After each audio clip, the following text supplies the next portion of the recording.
कृष्णं वंदे जगद्गुरुम्. I pray to the Guru of the universe. Krishnam academy की ओर से गीता स्टडी की सीरीज में आज छठे अध्याय से श्लोक नंबर 41 एंड 42 है.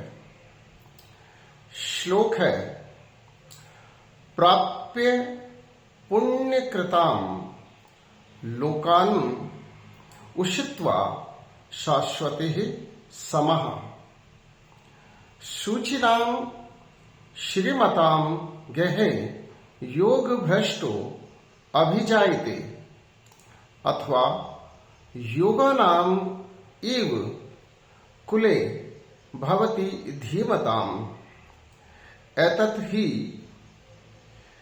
दुर्लभतरम लोके जन्म यत ईदर्शम. The unsuccessful yogi upon the death go to the abodes of virtuous. After dwelling there so many ages, they are again reborn into the family of pious and prosperous people. Else, if they had developed dispassion due to the long practice of yoga, they are born into endowed family of divine wisdom.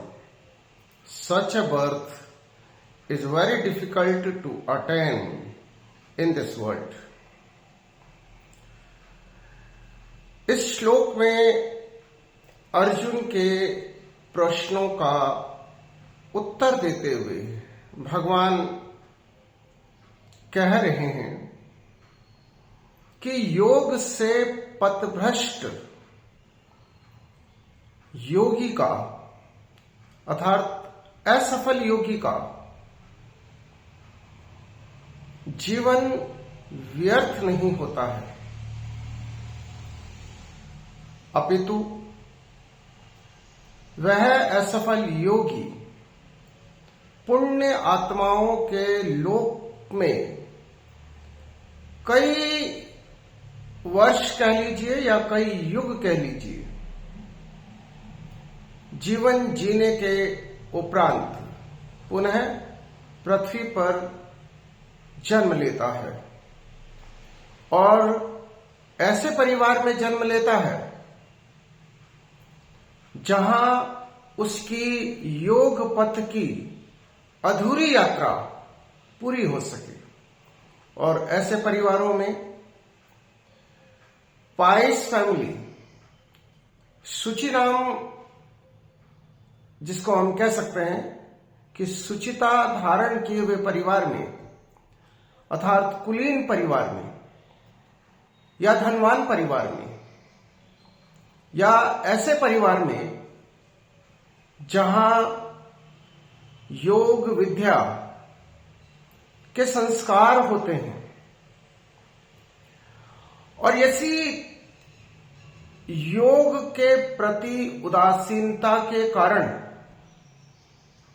असफल योगी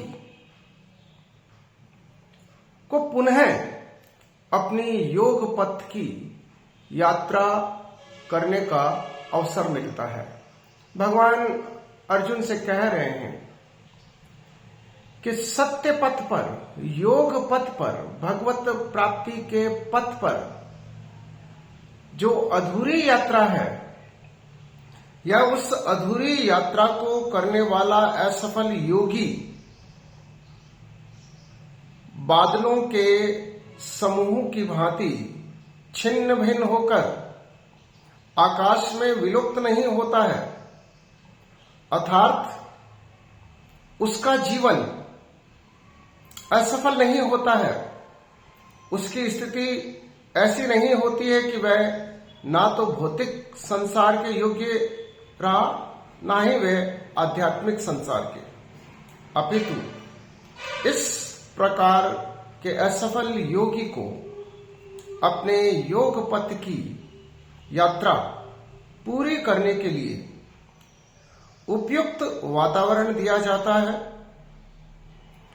वह कई युगों तक पुण्य आत्माओं के लोक में निवास करता है और फिर उसे पृथ्वी पर कुलीन, धनी और शिक्षित परिवार में जन्म दिया जाता है। हम किस देश में जन्म लें,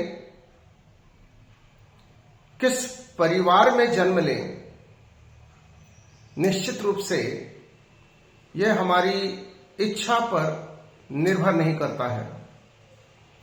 यह निर्भर करता है हमारे पूर्व जन्मों के कर्मों पर, या मैं सीधा सीधा कहूं, हमारे जैसे कर्म होते हैं हमें वैसे फल मिलते हैं। ईश्वर नियंता है। ईश्वर इन सब का लेखा जोखा रखता है, अर्थात हम अपने भाग्य के स्वयं निर्माता है। परंतु हम एक बात और समझें कि ईश्वर को छोड़कर कोई ईश्वर नहीं है, अर्थात apart from the God no one is God. और भगवान पर कोई नियम, कोई कानून, कोई संविधान, कोई व्यवस्था लगती नहीं है, क्योंकि परमेश्वर इन सब से ऊपर है। परमेश्वर की इच्छा ही व्यवस्था है, परमेश्वर की इच्छा ही नियम है, कानून है, संविधान है। जॉन ऑस्टिन, जो कि कानून के बहुत बड़े वेता थे, उन्होंने भी अपने कानून की परिभाषा में यही कहा है कि सर्वोच्च की इच्छा या सर्वोच्च के द्वारा दिया गया आदेश ही कानून होता है। हम इसको ऐसे भी समझ सकते हैं कि the whole universe is the manifestation of the supreme. संपूर्ण ब्रह्मांड परमेश्वर का रचा हुआ है, भगवान का रचा हुआ है, गॉड का रचा हुआ है। इसलिए भगवान इस ब्रह्मांड के नियमों से बंधे नहीं हैं, लेकिन भगवान को छोड़कर, यानी परमेश्वर को छोड़कर, परम आत्मा को छोड़कर जो अन्य आत्माएं हैं,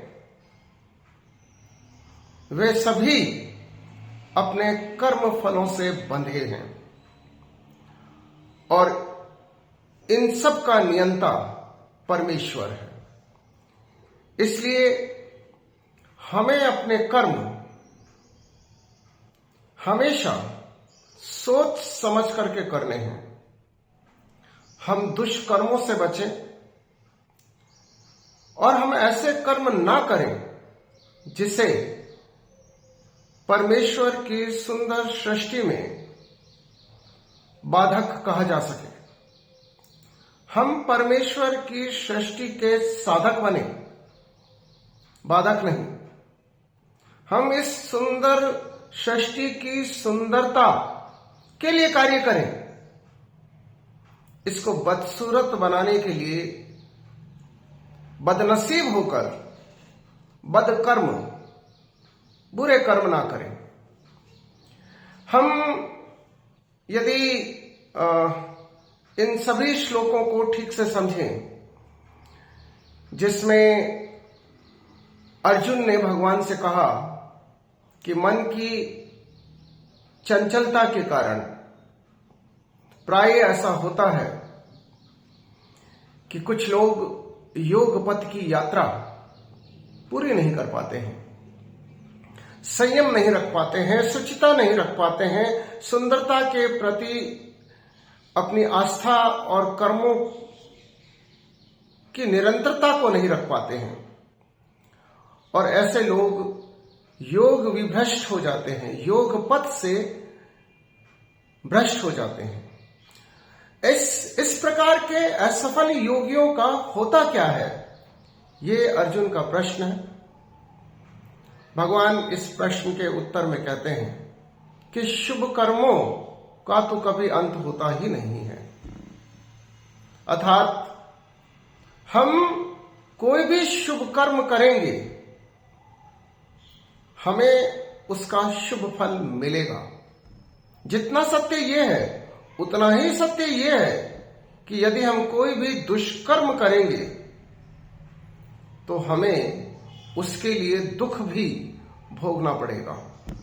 स्वर्ग और नर्क कोई स्थानवाचक नहीं है। स्वर्ग और नर्क मन स्थिति है। यदि हमारी मन स्थिति दुखमय है तो ये नर्क है, और यदि हमारी मन स्थिति सुंदर है, सुखमय है, शांतिमय है, तो यही स्वर्ग है। इसलिए हम अपने कर्मों का चुनाव सदैव सोच समझ करके, सेंसिबल होकर के, सेंसिटिव होकर के, समझदार होकर के और संवेदनशील होकर के करें। यदि हम ऐसा करते हैं, और गीता में भगवान ने जो हमें गाइडेंस दिया है मानव जीवन जीने के लिए, क्योंकि मेरा ये मानना है कि Gita is the guidance given by the God to lead a successful human life. और यदि हम भगवान के दिए गए मार्गदर्शन के अनुसार अपने इस मानव जीवन का सदुपयोग करते हैं, तो हम अपने जीवन का परम लक्ष्य अर्थात जन्म मरण से छुटकारा। देखिए, जब ये कहा जाता है जन्म मरण से छुटकारा, तो इसका मतलब ये है दुखों से छुटकारा, परेशानियों से छुटकारा, अज्ञान से छुटकारा, द्विधा से छुटकारा। क्योंकि जब हम अपने संकल्प से योग पथ पर चलते हुए सिद्धि को प्राप्त कर लेते हैं, तो हम सदा सदा के लिए सुखी हो जाते हैं। हमारी द्विधा समाप्त हो जाती है, हमारे दुख समाप्त हो जाते हैं। और जब तक ऐसा नहीं होता है, तब तक हम सुख और दुख के भंवर जाल में भटकते रहते हैं।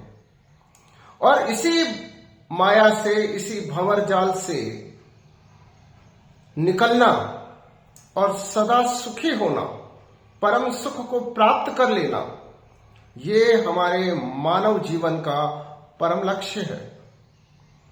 परंतु जो लोग शुभ कर्म करते करते, योग पथ पर चलते चलते पथभ्रष्ट हो जाते हैं, उनके शुभ कर्मों का भी अंत नहीं होता है। ऐसे असफल योगी पुण्य आत्माओं के लोक में कई युग रहने के बाद, सुखमय जीवन जीने के बाद, उन्हें फिर से पृथ्वी पर जन्म दिया जाता है, ताकि वे अपनी आध्यात्मिक यात्रा को, अपने योग पथ की यात्रा को, अपने भगवत प्राप्ति के प्रयास को पूरा कर सकें।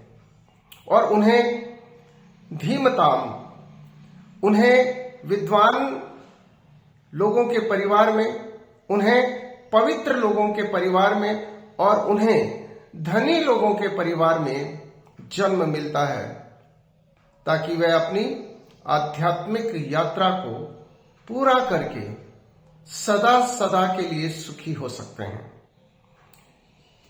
जय श्री कृष्ण।